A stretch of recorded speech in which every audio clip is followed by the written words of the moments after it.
Before we get into the video, could everyone please subscribe to my Endless Diary Tales channel? Thank you so much.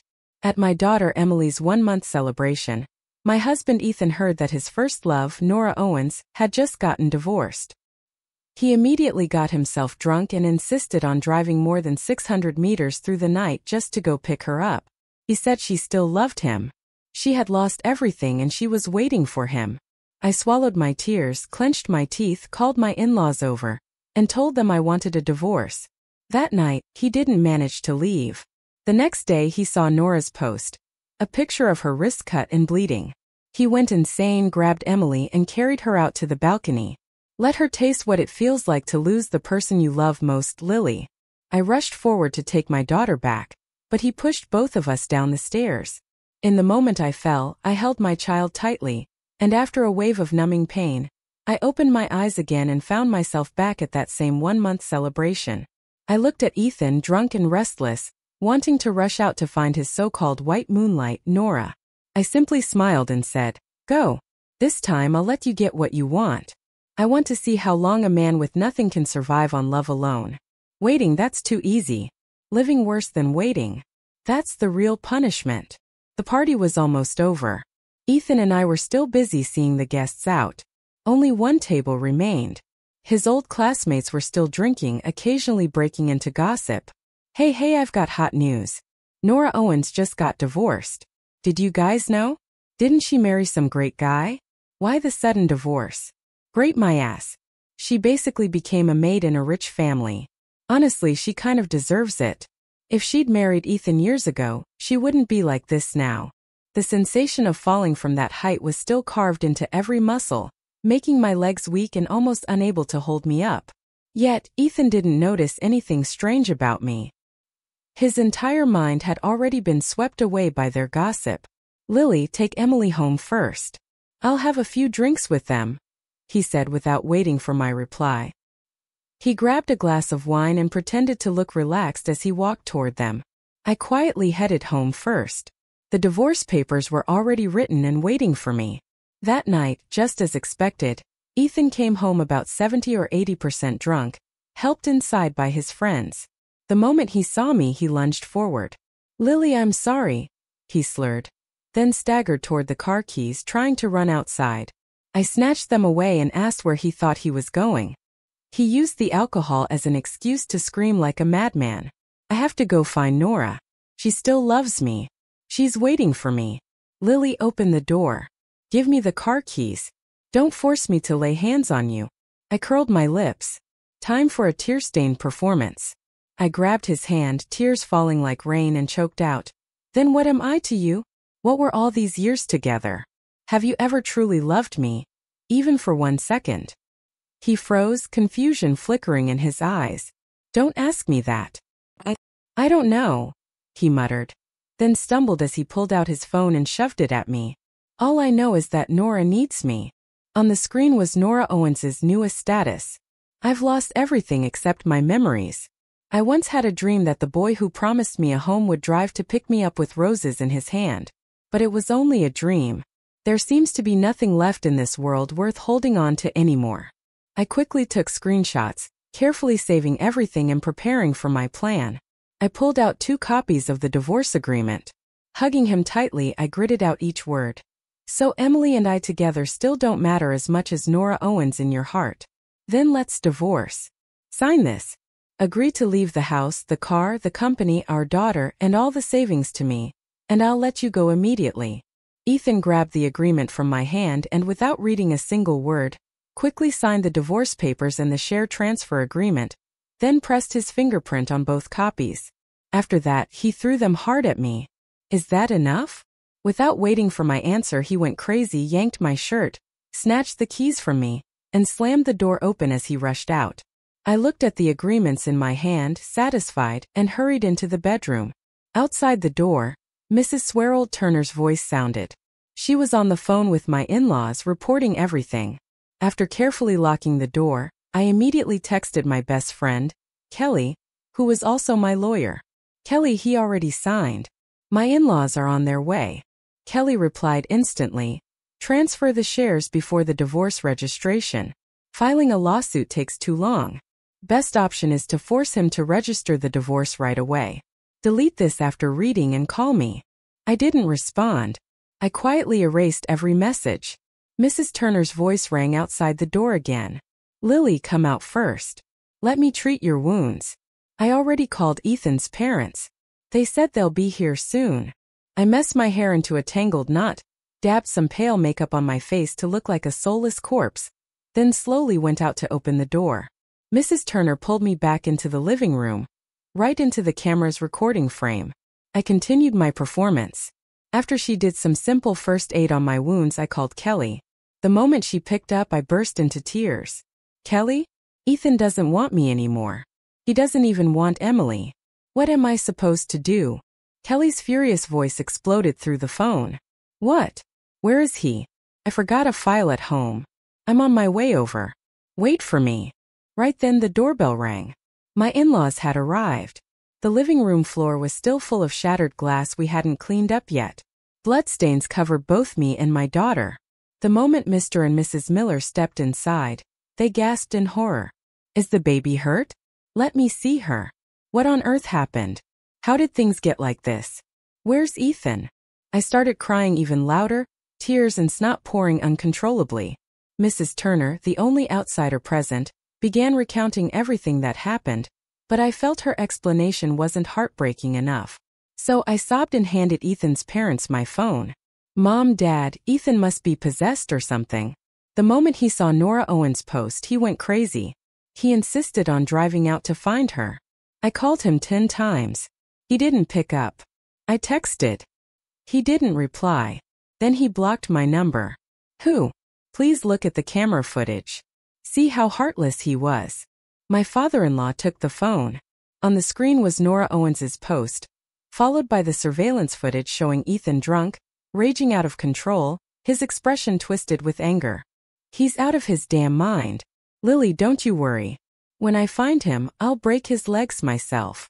My mother-in-law looked more anxious, though she still tended to defend her son. He's so drunk. He can't even walk straight. And he still wanted to listen to that witch and drive out at night. Oh God, it's already so late. I hope nothing's happened to him. Happened? Of course something must have happened. My father-in-law snapped.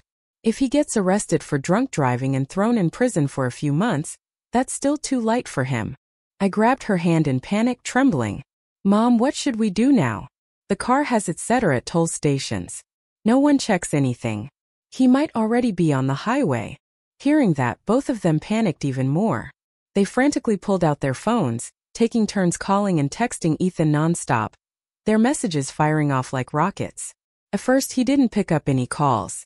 My father-in-law pounded the keyboard furiously, cursing him in the group chat. The more they called, the more frantic they became, determined to make him answer. Right at that moment, the doorbell rang again. Kelly had arrived. I threw myself into her arms, crying as hard as I could. Kelly's face was ice cold as she looked straight at my in-laws, forcing them to show their stance. Mr. and Mrs. Miller, with all due respect, I need to speak frankly. If anything happens tonight, I hope you both won't blame us, Kelly said firmly. But let me make this clear. If Ethan doesn't come back tonight, both agreements will automatically take effect. My in-laws panicked and nodded repeatedly. All right, Lily, don't worry. We'll definitely bring him back and make him apologize properly. Time crawled by in suffocating tension. After more than 10 calls, the phone finally connected. On speakerphone came Ethan's slurred voice. Mom, Dad, let me get back first. I'm on the highway. His voice was blurry, either from being too drunk or because he was already falling asleep. My in-laws shouted over each other in panic. Pull over right now. Move to the emergency lane or stop at a rest area. Call the highway patrol. Stop driving. Send us your location now. That year, you two looked down on Nora's poor family. Ethan suddenly spoke clearly, anger cutting through his drunkenness. That's why she broke up with me. I accepted marrying far away. This time nobody can stop me. Right after that, the roar of his engine blasted through the phone.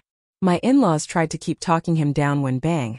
A massive crash thundered through the speaker, followed by a chain of violent metallic collisions, scraping, grinding, complete chaos. Ethan, Ethan, Ethan. Both of them screamed his name, but only static crackled back before the line went dead completely. With an impact like that, it was obviously a real accident. What a pity. Nora Owens' dramatic wrist-slashing performance tomorrow morning would now be missing her most devoted audience. I wondered if she would still bother acting without him watching. The living room turned into utter panic. My mother-in-law was trembling, swallowing her blood pressure pills and heart medication. My father-in-law paced back and forth like a man who'd lost his mind, unable to decide what to do first. I shot Kelly a small signal, then rolled my eyes back and collapsed into her arms. She immediately cooperated, screaming loudly, "Lily, Lily, wake up. You can't pass out now. We don't even know if Ethan is alive." A moment later, Kelly pressed hard on a pressure point above my lip, making a sharp pain shoot through me as I gasped back to consciousness. My tears poured down like rain. "Mom, Dad," Ethan didn't even finish his sentence. My phone rang. It was a highway patrol officer notifying the family to come to the City General Hospital. The car was severely damaged. Firefighters were trying to free the victim, and 2 ambulances had already arrived. Kelly, calm and professional, stepped forward to speak on my behalf, communicating quickly and effectively. Soon, the police sent full details along with photos of the crash. I couldn't hide my satisfaction. Based on the images and report, it looked like Ethan had been speeding. At a curve in the road, he flew straight through the guardrail and slammed into the cliffside. The airbags deployed and he was still alive, but the front of the car was nearly crushed flat. His legs were pinned tightly under twisted metal.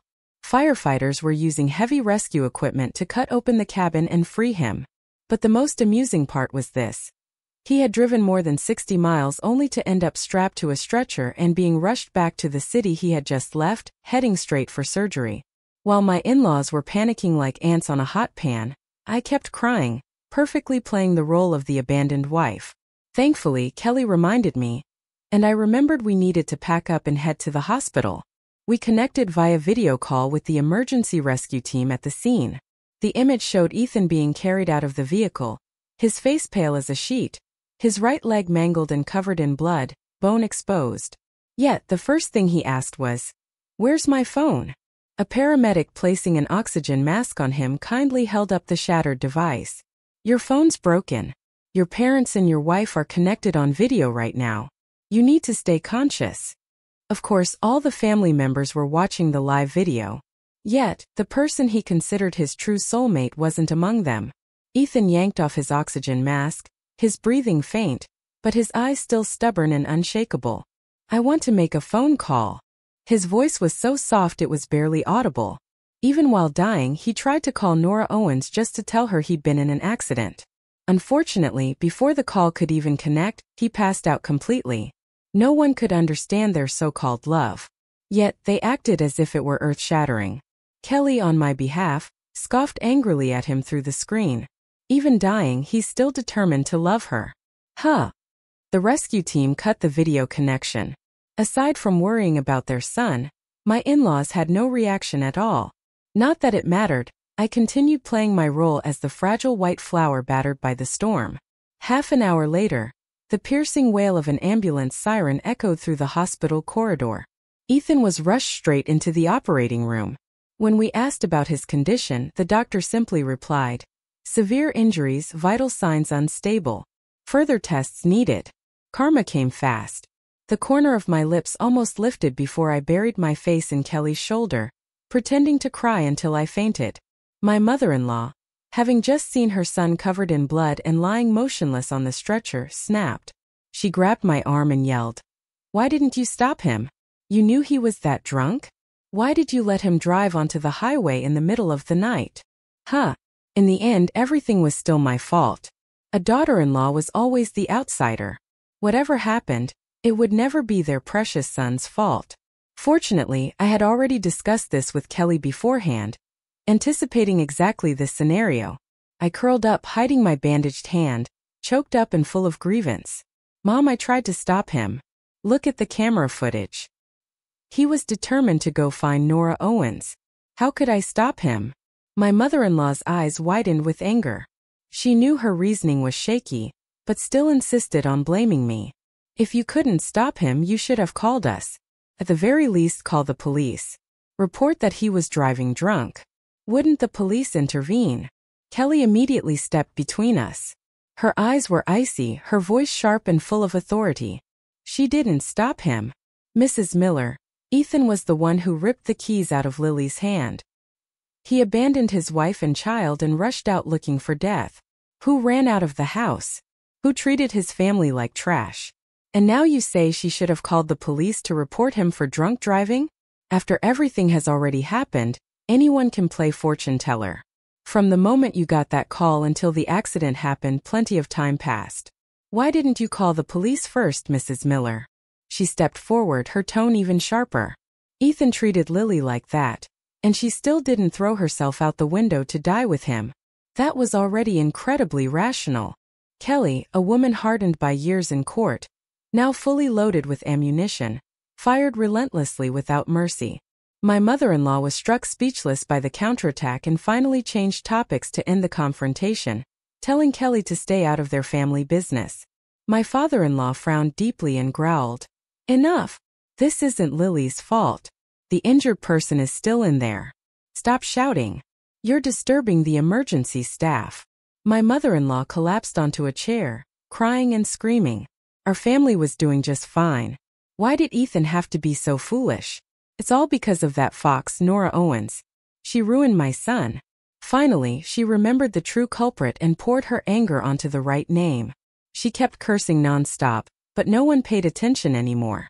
Not long after, a doctor stepped out of the operating room. Family of Ethan Miller, who is the representative to sign the surgical consent form.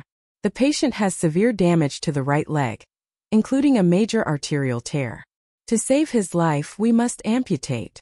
After several hours of emergency treatment, he still wasn't dead. Ethan was transferred to the intensive care unit, where he needed to be monitored until his condition stabilized. But this result left me a little disappointed. I immediately slipped back into my role, closed my eyes, shook my head weakly, and acted out the scene of overwhelming grief before pretending to faint. After checking on me, the doctor said that since I had just finished postpartum confinement and had suffered severe emotional shock, I needed plenty of rest. Finally, I was allowed to go home. When I returned, I saw Emily sleeping soundly beside Mrs. Turner. My heart softened for a brief moment. Then I pulled Kelly into my room and handed her the share transfer agreement already signed by Ethan. "Kelly, handle the company side first. Now that he's lost a leg, who knows if Nora Owens even wants him anymore. I'm afraid he might change his mind and refuse to divorce me. I still have one last card to play. I need to push him to the edge, make him lose control so badly that he'll agree to go register the divorce with me." Kelly took the documents, nodding without hesitation. She glanced at me with visible sorrow. She opened her mouth several times like a fish gasping for air, but couldn't speak a single word. In the end, she simply gave me a thumbs up. I told her to rest assured, go home, and focus completely on handling the company transfer for me.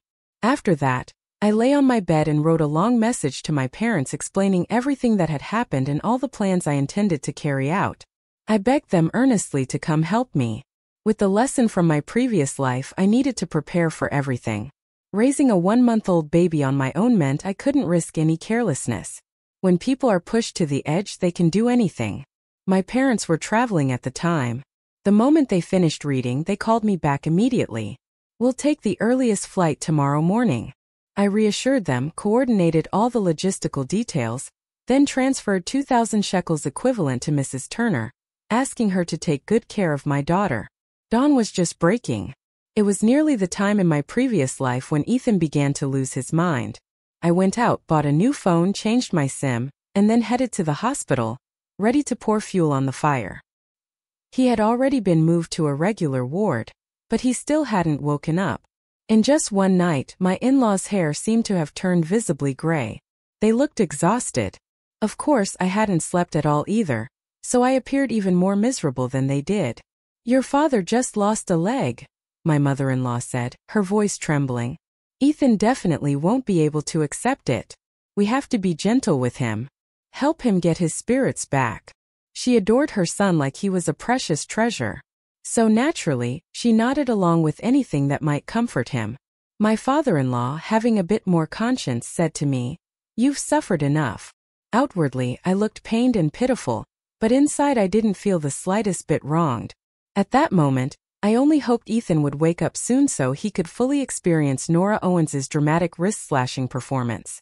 Ethan did not disappoint me. The moment he woke, he went crazy, ripping off his oxygen mask, trying to sit up, even attempting to pull out his 4 lines. The anesthesia in his leg probably hadn't worn off yet, so he still didn't realize he was now disabled. My in-laws had to hold him down together. My mother-in-law clung to his arm, crying, "Where are you trying to go? You're seriously injured. You can't move like this." I stood beside them and whispered weakly, "She's right. Your leg still can't move at all." Hearing my voice, he reflexively tried to move his right leg. Then he suddenly widened his eyes in terror and screamed, "What? What's wrong with my leg? Why can't my right leg move? I can't feel anything." My mother-in-law burst into sobs. Ethan jerked upright, his trembling hands reaching down, only to feel the remaining stump cut off mid-thigh. I pretended to tremble as I carefully explained. The doctor said, "To save your life, they had no choice but to amputate." The moment he heard that, he completely lost his mind. He slammed his hands wildly against the hospital bed. "Why did you agree to cut off my leg? How am I supposed to live like this? Tell me, who gave you the right to decide for me? How am I supposed to go on?" My father-in-law tried to stay calm as he comforted him. "As a man, you need to be strong. As long as you're alive, there's still hope." He even gave examples of men who were disabled but not defeated, trying to spark some will to live in him. But Ethan didn't listen at all. He was like a wild animal trapped in a cage, slamming himself against all 4 sides, screaming that he wanted to die. I stepped forward, grabbed him, swallowed my anger, and spoke softly. "You don't care about your parents. You don't care about me or Emily. But what about Nora Owens? You said she's still waiting for you. He said you're all she has left. If you die, how will she survive?" The moment I mentioned Nora, he instantly calmed down. My in-laws looked at me with approval, as if they finally thought I was sensible. I handed him the new phone I just bought, speaking in a trembling voice. "I already replaced your SIM card. You can call her now." Before I even finished the sentence, I covered my face and started crying loudly, but I peeked at his reaction through my fingers. True love conquers all, I suppose. He immediately dialed her number. No one picked up, so he opened WeChat and checked Nora Owens's newest story. It was an artistic, gloomy photo. She wore a black spaghetti-strap mermaid dress lying sideways on a pristine white bed.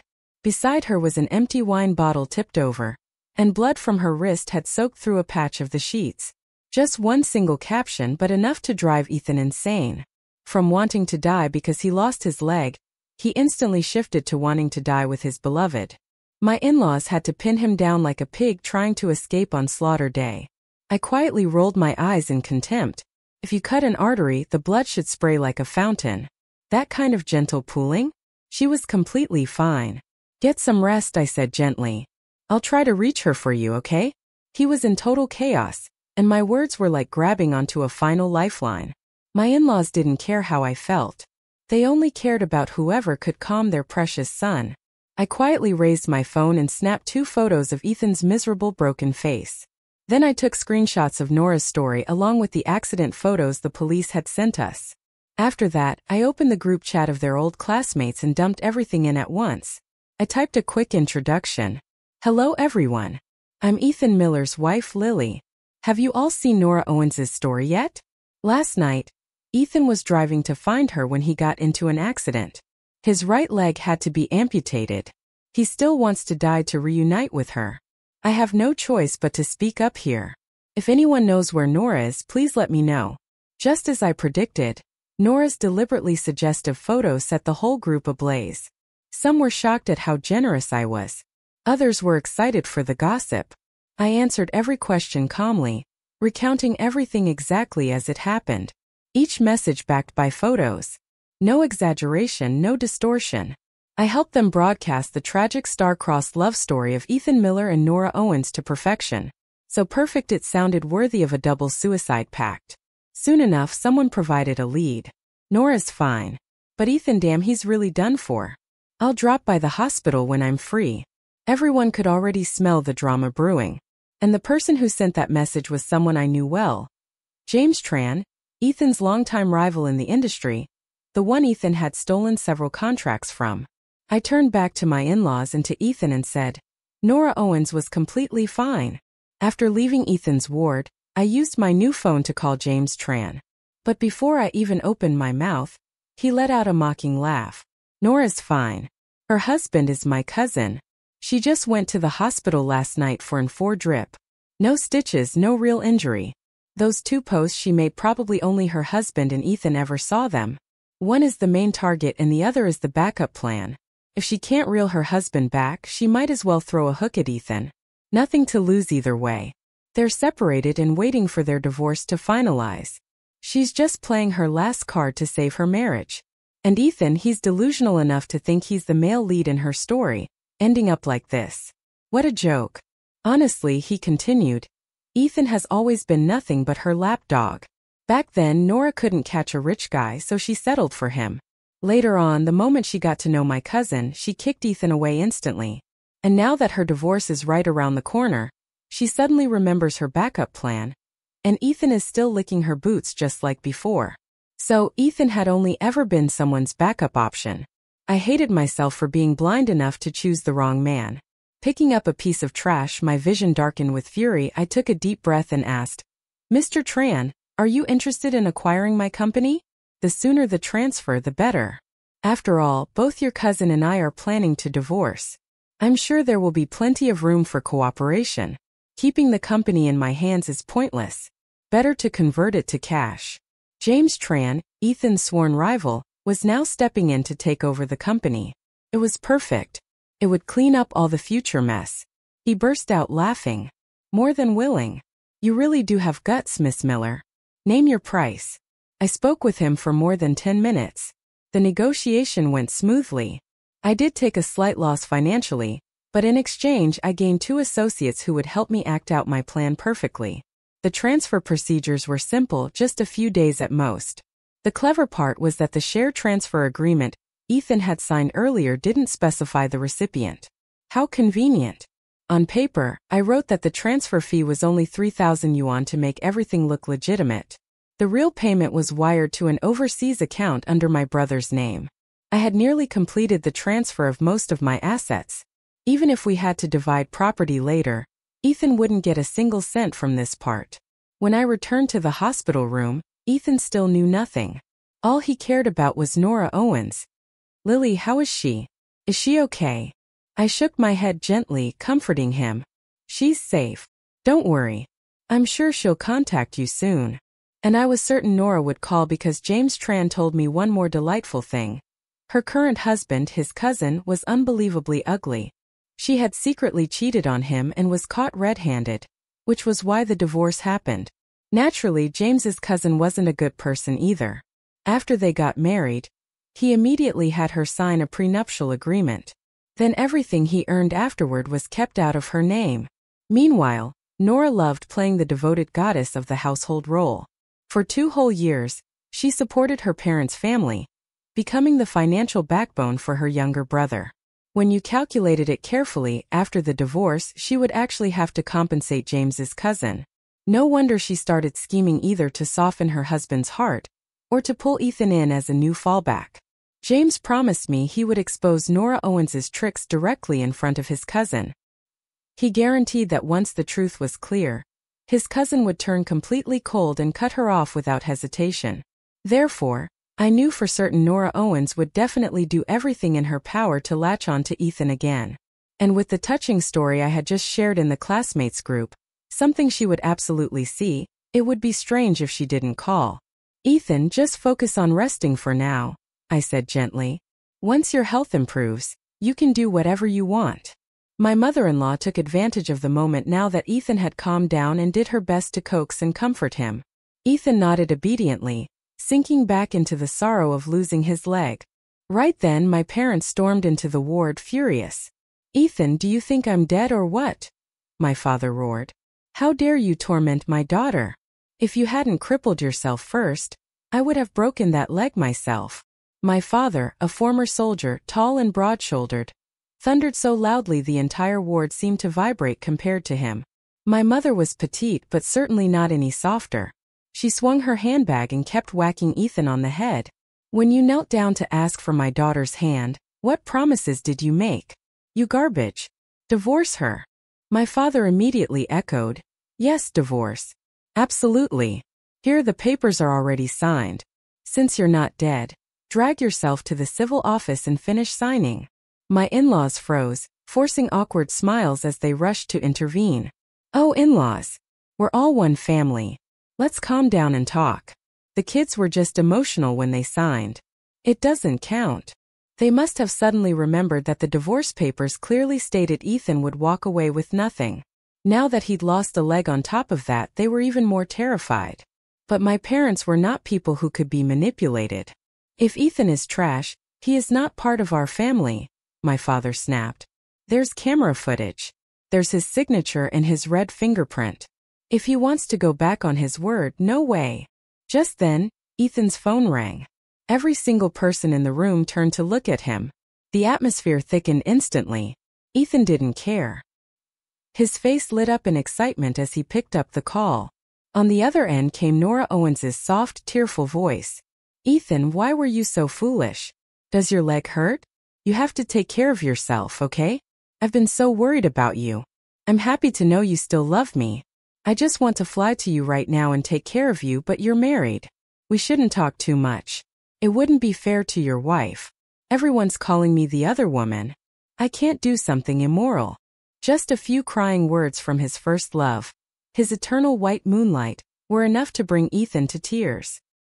His eyes widened as he nodded over and over. When she reached the last part, he rushed to reply. The moment I heard you were getting divorced, I already signed the papers too. How could I let you be the third party? We've missed each other for too long. I won't miss you again. I only smiled coldly to myself, but my father couldn't stand another second of it. He barked, divorce right now. Go sign the papers immediately. My in-laws tried to speak up on Ethan's behalf, but seeing their son go insane for another woman so blatantly, they were too scared he'd lose his mind again. They stayed silent and let Ethan answer. Okay, I'll go register the divorce. Nora, wait for me. My father turned on his heel and left the ward. Moments later, he returned with a few medical staff and said bluntly, we're transferring him in the ambulance. I'll pay. Everything happened so fast that within minutes, we were already sitting inside the ambulance.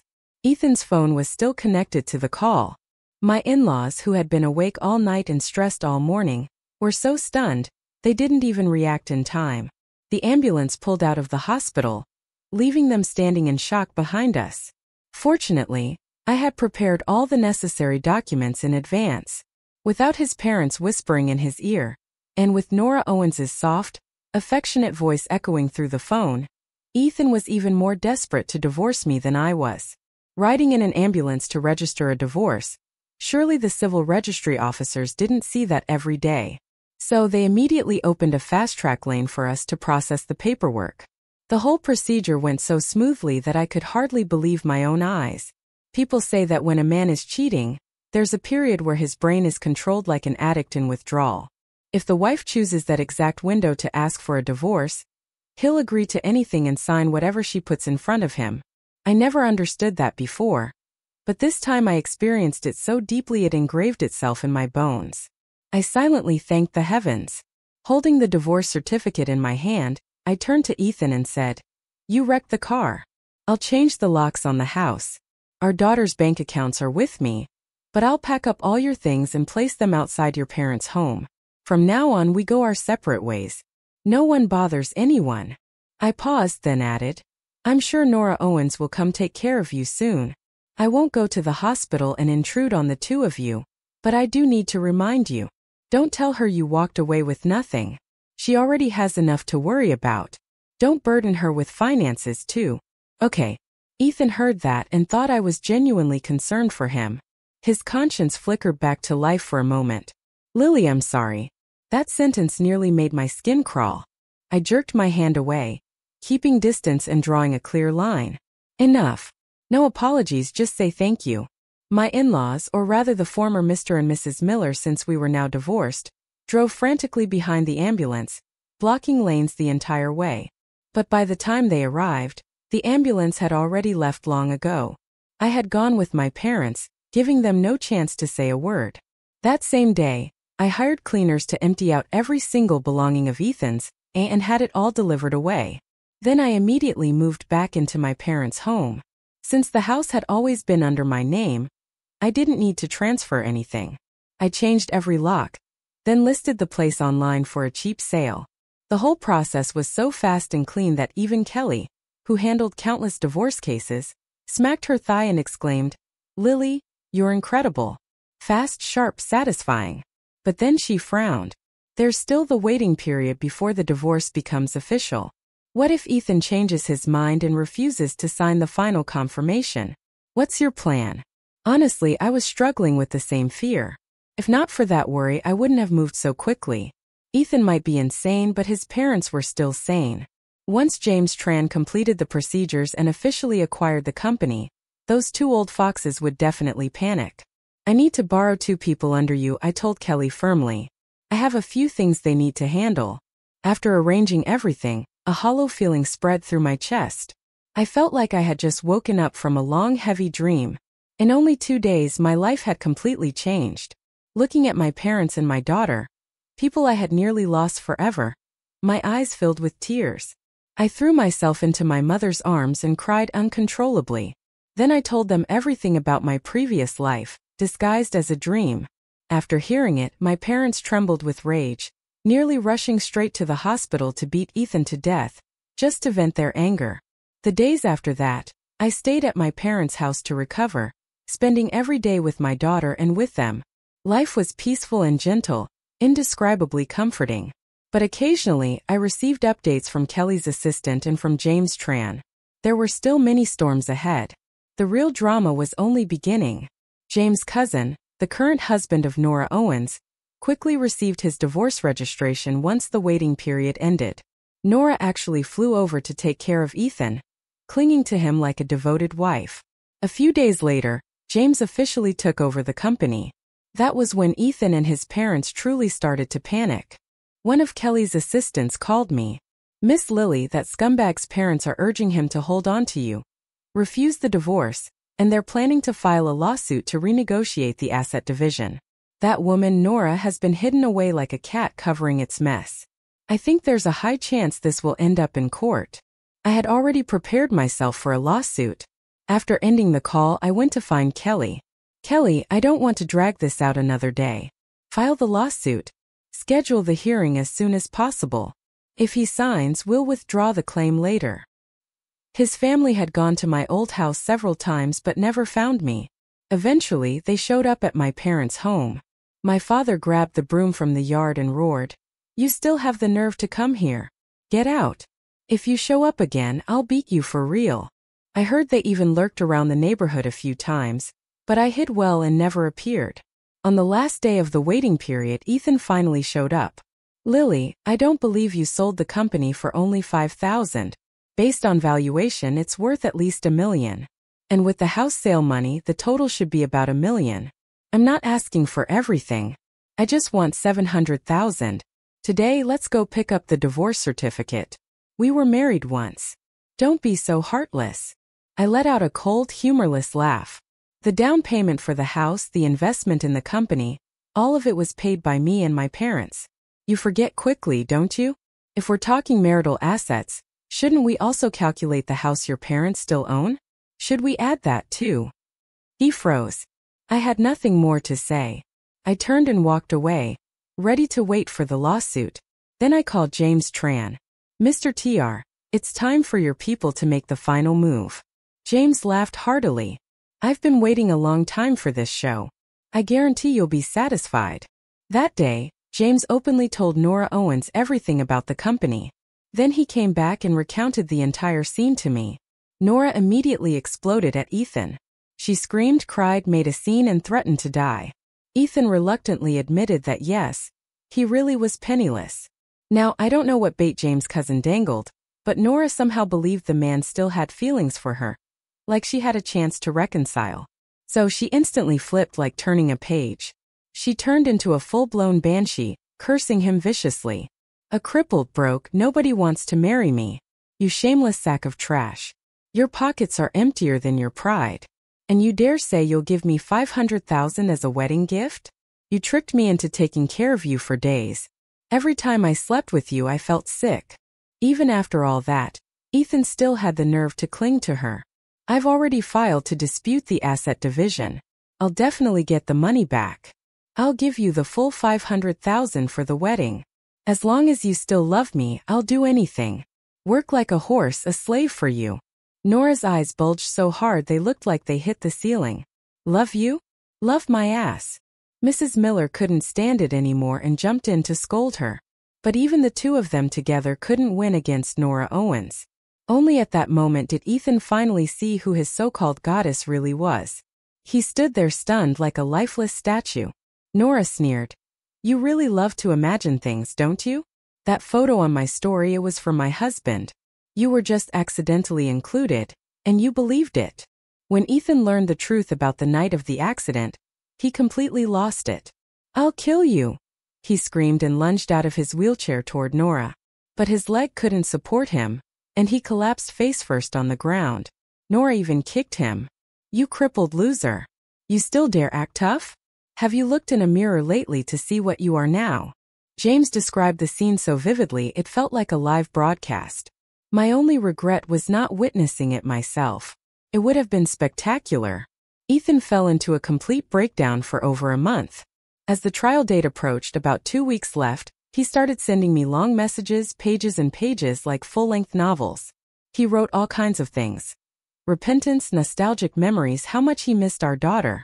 I didn't block him because I needed the evidence. And honestly, it was a bit of entertainment.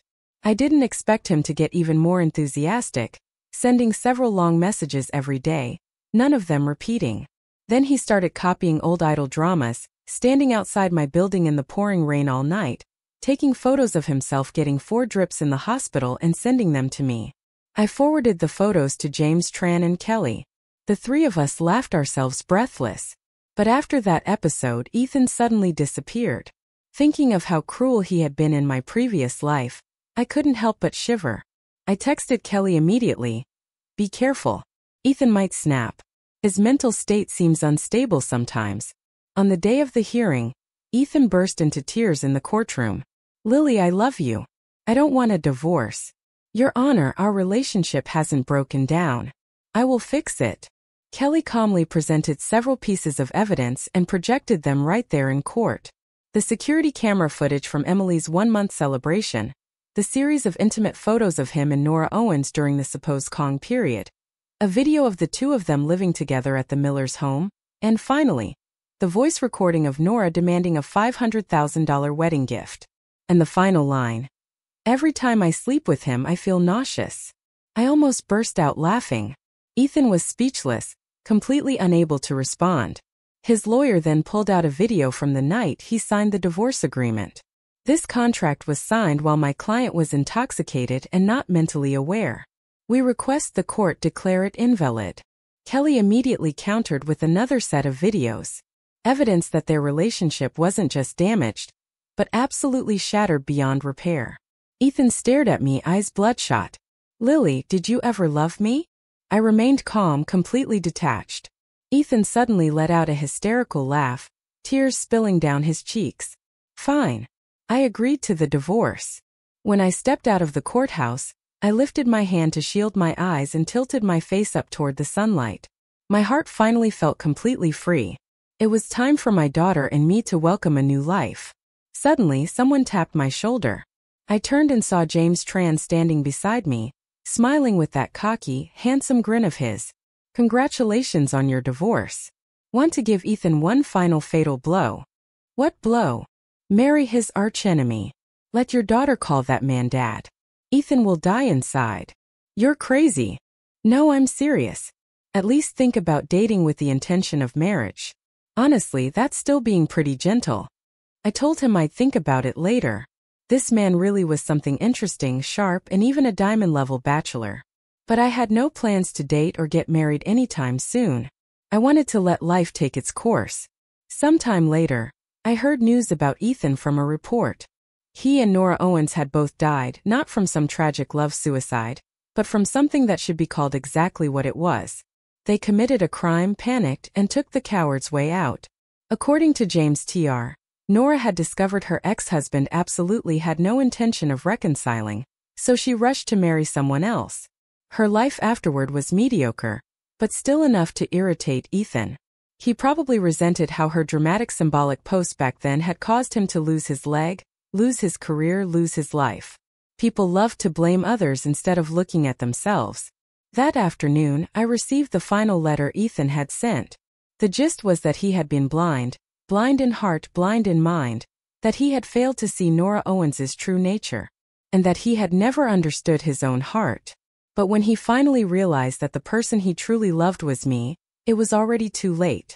He said his life had been full of suffering, and before leaving this world, he hoped I could forgive him for something. So the pure and innocent first love turned out to be filthy, and now he wanted me to become the lingering regret in his heart, the one he could never have, so he loved even more. Completely delusional. Get lost.